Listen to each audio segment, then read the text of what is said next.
Hey everybody, Wayne here, aka Squirrel Madness, back with another video. It has been a very long time since I've had an opportunity to do a video for you or had anything interesting to talk about.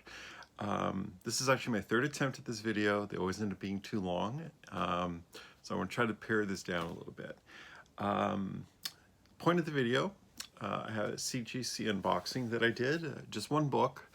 I actually unboxed it in a previous attempt at this video, so all I'm going to do is show you what I got. Plus, I've been hunting in the wild, as my friend Reggie would say, Reggie Collects. I've been going to some stores and flea markets in small towns in Ontario and come across some really cool finds in dollar bins and whatnot. So I want to share some of that cool stuff with you. So first things first, the CGC unboxing I did, it was a single book. I've been stoked to get this back forever. I'm fairly pleased with the grade. It's rather a key book, so I'm very happy. ASM 300 and a 9.4. What's really cool about this is that I actually didn't get it pressed or anything.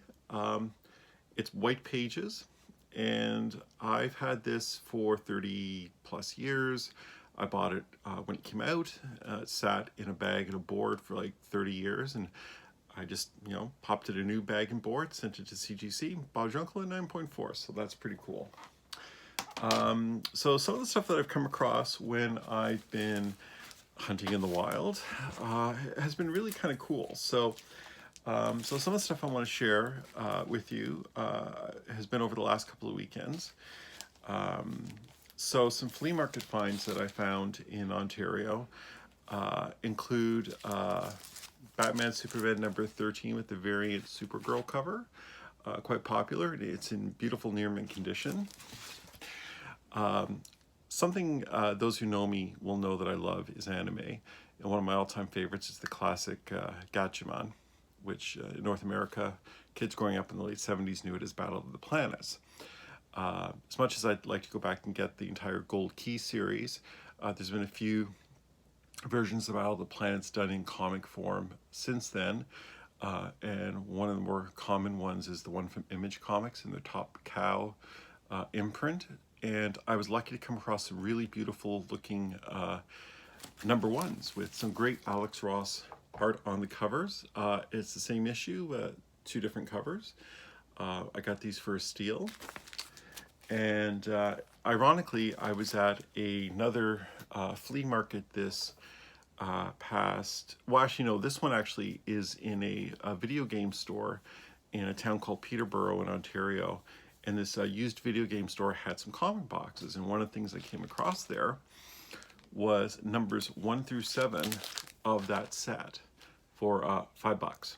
Now number 1, it's got some issues, and it's got some spine ticks and whatnot, but you know what, $5 for this whole set is really, really fantastic. And it certainly doesn't hurt, given that the rumor is the Russo brothers of Avengers, Infinity War, and Endgame fame are looking at possibly rebooting Battle of the Planets as one of their next projects. So interest in that property is certainly probably going to increase in the next little while. So some of the other books that I came across, and again, these are all dollar bin finds, and I paid $1 each or just a few dollars each. So I think they're really fantastic. Thor from the Marvel Knights limited edition for Asgard, number 1.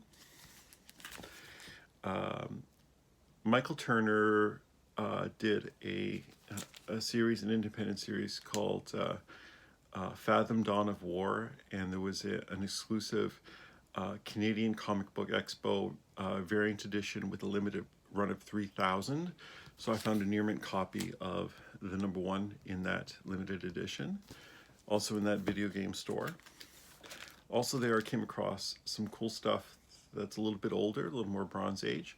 Justice League of America 200 with the beautiful wraparound cover. And also number 220, which was the origin of Black Canary. So glad to have these as part of my collection. Next up, Ghost Rider number 1.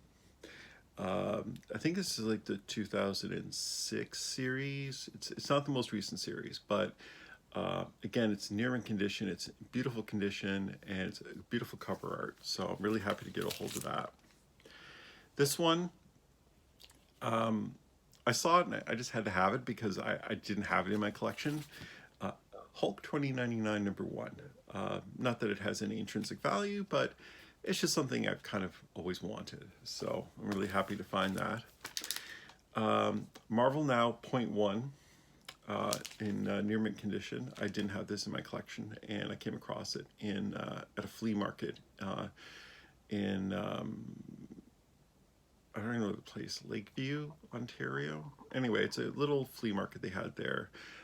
So I found that, and I was happy to pick that up. Also there, I found Icon #1. It has some condition issues around the spine and whatnot, but it's just one of those books that I've not really as familiar with Icon, but I've seen Icon show up in some animated DC property, and I've been intrigued by the character, so I'm happy to add that to my collection. This one, the Wizard Ace editions, are some really fantastic books, the few that I've come across, and I'd never seen this cover before.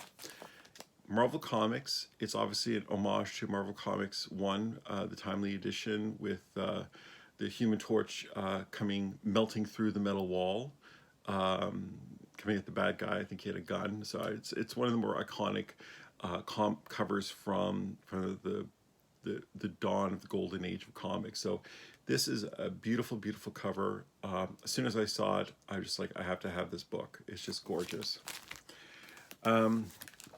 Next up is DC Comics from the New 52, Detective Comics 23.2. Harley Quinn cover for Detective Comics. You can't tell in this video, but it's a lenticular cover, and it really is quite nice. And so when I saw the lenticular cover, I wanted to grab a hold of that. This one, I don't know what grabbed me about it. Maybe you can figure that out. I don't know, but it's from Sirius. It's Dawn #1. I think it's one of many alternate covers. But the artwork I thought was quite nice, and I'll give it a read through, and if I like it, I might go and pick up some of the other ones in the series. But it was kind of a cool cover. So this one is really interesting. With the coming of the Black Widow solo film, one of the books that's picked up speed is Marvel Fanfare #11. I actually have that. I found it about a week ago in my collection. It's not in great condition, and I didn't even know I had it because I'm not really big on the history of Black Widow, but I know there's some characters that were introduced in there that are, I guess, scheduled to show up in the Black Widow solo film. Well, when I was doing the dollar bin diving, I came across Fanfare 12, which is a continuation of the story from #11. Now, this doesn't have the same interest right now. Like, I think #11, Go Collect has it like a 295% spike in sales, whereas this does not. But I think as the movie draws closer, this book will also pick up interest and hopefully value as well. Last couple of books, Silver Surfer #50 with the embossed 90s cover.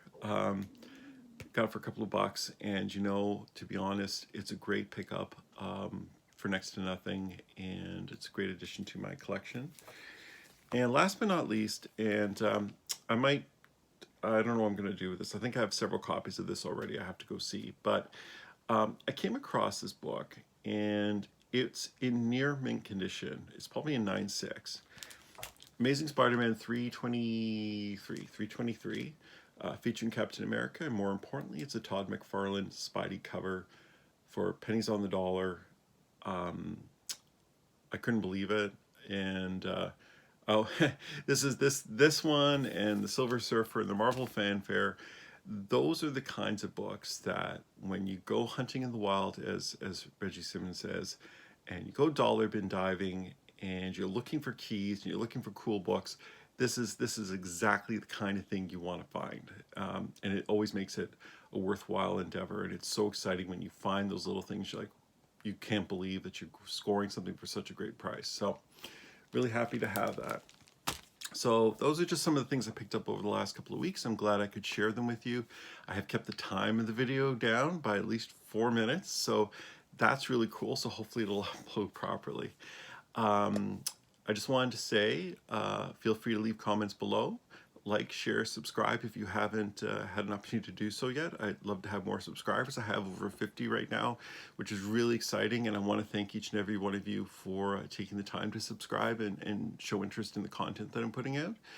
I also want to say that upcoming, I'm hoping to do another video in short order to talk about a new exciting initiative that I'm going to do with respect to comic books. So stay tuned for that. And please feel free, also in my bio on here, I have a link to my Instagram page, so feel free to go check that out. Thank you very much. Hope you have a great evening, and I look forward to seeing you soon. Have a great night.